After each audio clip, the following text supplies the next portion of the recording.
Decoration केले होते, real फुलांचे डेकोरेशन केले होते आणि आम्ही सगळ्यांनी तिथे फोटो देखील काढले.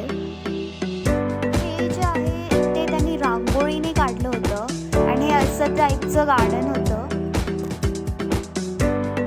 इथे मी आणि फिट चेक देतोय. थोड्या फिरल्यानंतर आम्ही गुळाचा चहा पिला. चॉकलेट. त्यानंतर मी आणि सुरभीनी आईस्क्रीम खाल्ले. त्यानंतर आम्ही कोथिंबीर वडी खाल्ली आणि मेथीचं थालीपीठ देखील.